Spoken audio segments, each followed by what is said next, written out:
Ayan. Anyway, sa interview naman ni Julius Babaw, nilinaw ng kaibigan ni Pepsi Paloma na si Coca Nicolas na hindi totoo ang isyung panggagahasa kay Pepsi na binabato noon sa trio na sina Joey De Leon, Tito Soto, Vic Soto. Ito ay ginawa lang daw para paingayin ang karir ni Pepsi that time.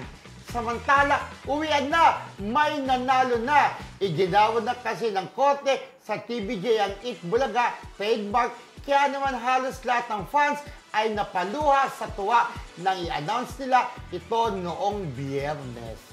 Ayan.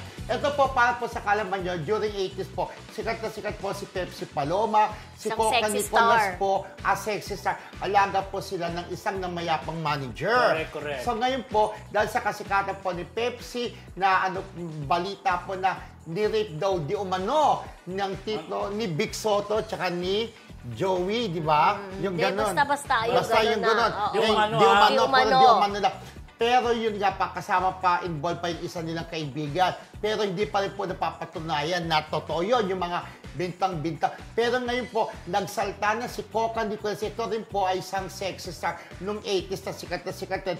Ang tawag po sa kanila ay soft drinks beauties na ayon sa kanya ay wala daw katotohanan yung issue na yun sa TVJ. Yun ang kanyang yun ang version kanyang version bilang kaibigan ni Pepsi Paloma. Kasi sabi ni Coca Nicolas, ay, kagagawa lang yan ni Tito Ray, yung manager nila, si Ray De La Cruz. Yung namatay. Alam mo si Tito Ray, para mag-controversial, parang gano'n. Correct, kasi tinanong ni Coca Nicolas that time si Pepsi, di ba? Oy, ikaw, totoo ba yung galing? Ay, hindi totoo. Gusto rin niya na paingayin lang ako, di ba? Yung parang gano'n. Yun yung kanyang version, di ba? Pero yun po, yung dati niyang manager ay sumakabilang buhay na rin po, di ba? Yung Ray De La Cruz na binaril yata eh. Basta bahala na kung ano wala na siya, pero yun na. Kanina ka pa friendship ha? Kanina pa kami kinakaban sa'yo. Hindi, nabalita naman sa open secret na naman yan. Ito, Volkerey, tsaka yung sa TVJ. Hindi TVJ. Tito. Kay Ray De La Cruz. Kay Ray De La Cruz. Basta huwag na lang natin masyadong i-details. Pero yun nga po, at least, kung totoo man na, etong sinabi ni Coca Nicolas, vindicated na talaga yung mga napagbintangan na iyon, nagawa na hindi maganda. Vindicated na. Kasi nung araw, di ba, uso-uso yung mga gimmick? Di ba? Yung, gimmick lang yan, di ba? Pero parang bihira nang yung mga gimmick ngayon. Mas uso nung dati, meron pa isang sexy singer, actress. Kunwari, nandun sa ospital, nagkasakit, dinalaw ng crew. Mga kilala, hi, Madam Fernando. Di ba? Alam mo yun? Dinalaw ng sa staff na, kunwari, may sakit yung pala gimmick lang. Yung singer actress, alam mo yung friend? Hindi ko na malala kami. Pero meron akong naging close na mahilig din sa gimmick dati, di ba? Ayun, yung mystic ka.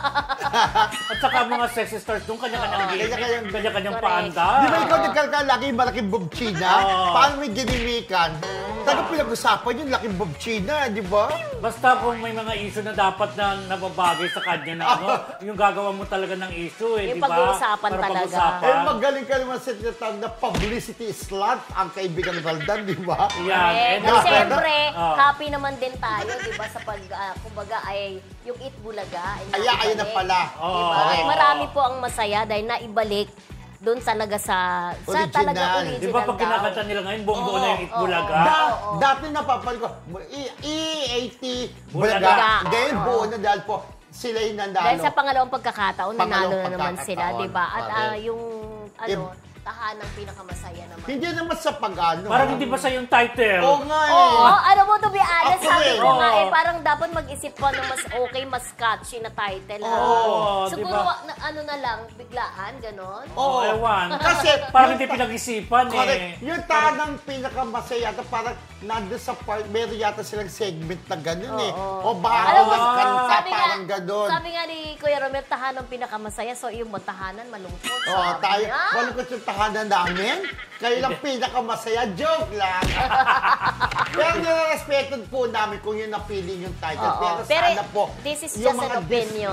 Oo. opinion, suggestions sa iba. Hindi magandang title, friendship. Oo, dapat yung pangtanghali talaga na title. Oo. Diba? Parang Kasi- yung mga nung araw, Chibugan na. Oo, it's showtime, student canteen. It's showtime. Parang Yung mga ano, ganun, lunch oo. date. mga Correct. Ganun lang. ganon. Parang dalawang word lang siya, friendship, di ba? It's showtime, chibugan na.